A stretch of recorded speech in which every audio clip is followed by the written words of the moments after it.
శ్రీ లలితా పరమేశ్వరి చక్రపురం ఛానల్కి స్వాగతం, సుస్వాగతం.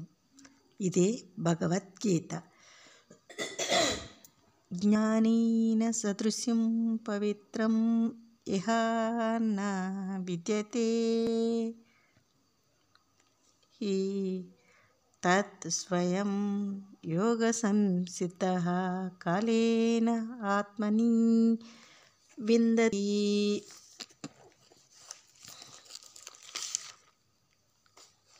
ఈ జగత్తున ఈ ఆధ్యాత్మ విద్యలో నిశ్చయముగా జ్ఞానంతో సమానమైన పవిత్రం ఏది లేదర్జున.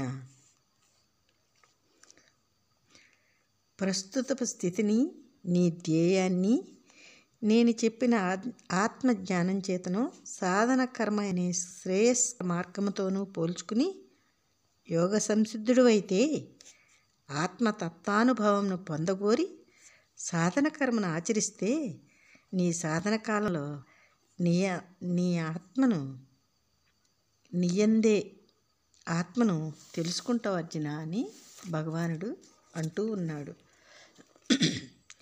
శ్రద్ధావాన్ లభతే జ్ఞానం తత్పరః సంయత ఇంద్రియః జ్ఞానం లబ్ధ్వా పరం శాంతిం అచిరేణ అధిగచ్చతి.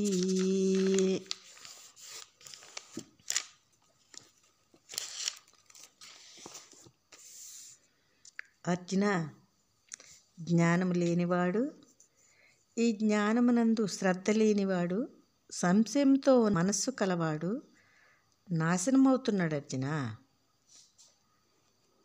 చెప్పిన వాక్కు యందు కూడా సంశయం కలిగి సాధన కర్మను ఆచరించని వానికి ఈ లోకము ఇహలోక జీవితము ఉండదర్జున.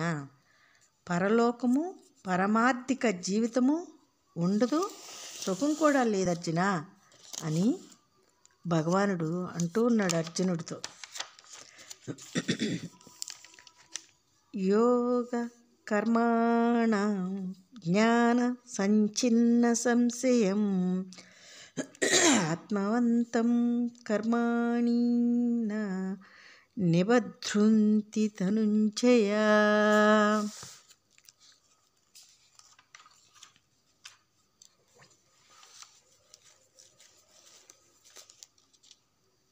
అర్జున, ఆత్మజ్ఞానం చేత గుణకర్మలను విడిచిన వానిని, ఆత్మజ్ఞానం చేత సంశయాలను నాశనం చేసుకున్న వానిని, ఆత్మతత్వమునందే నిలిచిన వానిని దేహేంద్రియాదులు కర్మలు బంధించబట్టం లేదర్జున. సాధన కర్మను ఆచరిస్తే ఇహలోక సుఖం వస్తుందని అనుకునే అర్థం కాదు అర్జున.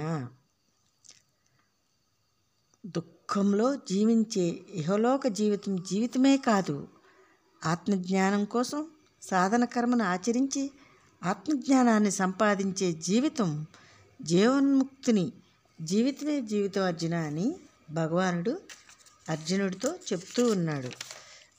తస్మాత్ అజ్ఞాన సంభూతం హృతస్థం జ్ఞాన అసీన ఆత్మనః